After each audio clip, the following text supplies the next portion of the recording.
Hi, I'm Ken Bullwinkle, the Chief Operating Officer at Green Technology Services.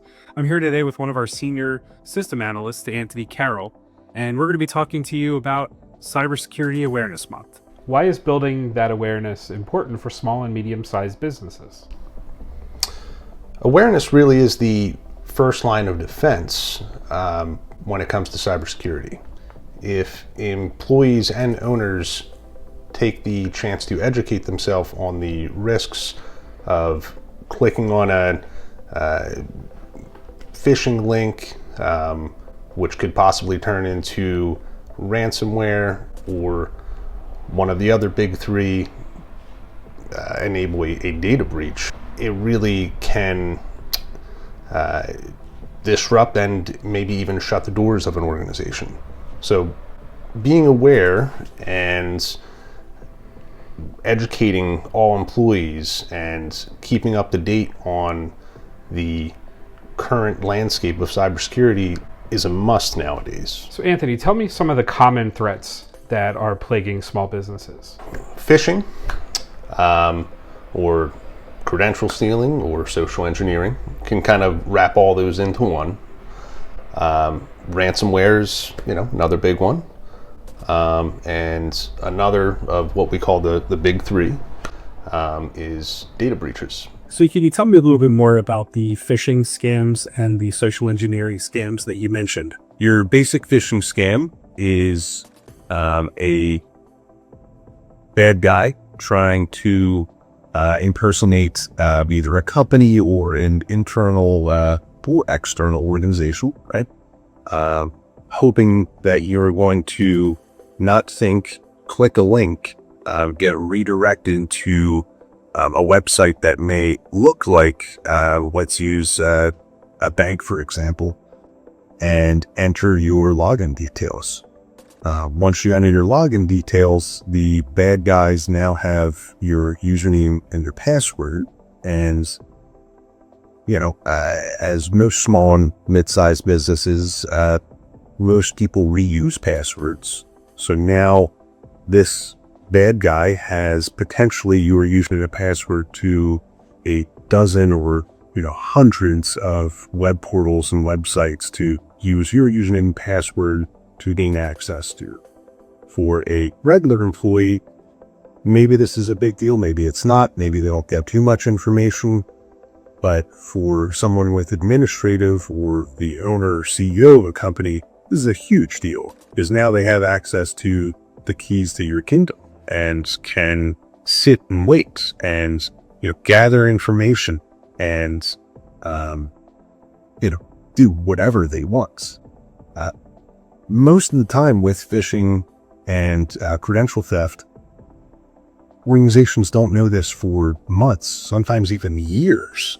It's really scary. And the prevention for this is thinking before you click. Were you expecting that link? Were you expecting an email from this vendor? Follow up with the person.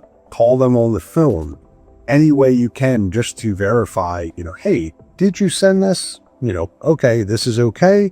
And if you're still not sure at that point, check with your ID department, check with your IT team, make sure that somebody else is taking a look and following up on this email. It's an easy thing to do, but repetitive education and training is really what needs to be done from the owner to the employee. It's needed. It's needed.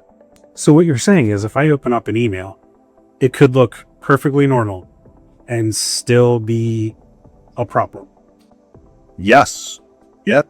It could be, completely innocent, and there could be some hidden HTML code in the back end of the email that is trying to take over or, possibly install something on your computer. Just the action of opening that email is a potential threat. Yes. So you had mentioned about social engineering scams, phishing, concerns. Tell me a little bit more about ransomware. So ransomware, pretty scary stuff. It's when a user has been tricked and to clicking a link or downloading something off the internet and running the installer or file. And it may not look like anything is happening, but then moments later, all of your files and data will be encrypted. In order to access those files or data, there's one option, which is to contact the bad guys and send them money for a decryption key. This is, obviously not the best option. The better option is hopefully your IT company or organization is actively backing up your data and restoring from a backup. If that weren't the case, now you're putting your trust into somebody who's extorting you for however many thousands of dollars or millions of dollars potentially to accessing your data back. It is a very, very cutthroat business. It can be prevented from daily backups and, of course, antivirus, endpoint detection and response, and again, the first line of defense, which is user education, so that someone knows and thinks before they click on something not wanted. So if that unfortunate event occurs, can my data come back if I were to pay the money? Maybe, maybe not. You're basically putting your trust or your organization's trust into the hands of a criminal. At one point, the FBI said, work with the cyber criminals. They will give your data back. At another point, they said, don't work with the cyber criminals. I like to tell everybody, just keep that out of your minds. Perform daily backups of your data. You won't ever have anything to worry about. But small, mid-sized businesses, maybe they don't have the funds, the needs, the know-how, how to perform these daily backups. Maybe they're not performing an audit and they're saving data locally instead of on a server that is being backed up, or saving it potentially in the clouds. There's no way that it should be happening as much as it is still today. But it's the sad reality, that's why we have this Security Awareness Month. Can you tell me a little bit more about data breaches and how that affects organizations? Yeah. So data breaches, I'm sure, everybody has seen or read about a data breach in the news. Most recently, the Experian data breach. This is when PII, personal identifiable information, is basically released and or stolen by a threat actor or state actor, malicious entity, right? This is the worst of the worst. If this were to happen to a small business or mid-sized business, I do not think they could survive. Experian, on the other hand, in large corporations and organizations, they have the funds, they have the attorneys on staff and insurance policies to make all that go away. For a small to medium-sized business, not only would it hurt customer trust and reputation, but potential fines, regulatory penalties. It's a big deal. What are some of the common sense behavioral modifications that can be done for employers as well as employees? The first thing I would suggest is have a policy in place and follow that policy. If you don't have a policy, then you really need to start there. barring that you have this policy in place, it should include the following. Don't reuse old passwords. Make a new, unique password for each and every login. I can't tell you how many times I'm still telling my mom and dad to do this, but it's, people don't like change. They don't like to remember things. We have tools for that nowadays. We have password managers that can, securely protect this vault of passwords. You remember one password and you're good to go. On top of that, making a complex password. You don't want your birth year, dog's name, daughter's name, family's name. You want, again, something unique. And going along with the policy, at the organization level, you want to make sure this is, set that you have to have 16 or more characters. The more, the better. But at least 16 characters. In regards to the employees and owners, stopping and taking a moment to think before you click. Easier said than done, especially with how busy everyone is nowadays. Again, looking at the email coming in, thinking, hey, did I expect this from this person? And if I did, was I expecting this in a PDF format or Excel format, or why does it say .html? Just viewing and taking a look, and then following up with your IT team or your IT guy and making sure everything is kosher with that email. We're regularly hearing about breaches, vulnerabilities, updates, chances for cybersecurity criminals to get into our systems. How do you stay on top of all of that when it's coming from multiple different organizations and multiple different areas? It is a 24/7 job, but it is going out and basically staying up to date on all of the vendors, whether it be Microsoft, Cisco, SonicWall, Fortinet, Palo Alto, and reviewing and making sure that you are following best practices to update the hardware per the manufacturer. Sometimes these vulnerabilities won't affect something that your organization is not using, right? So it might not make sense to update or upgrade.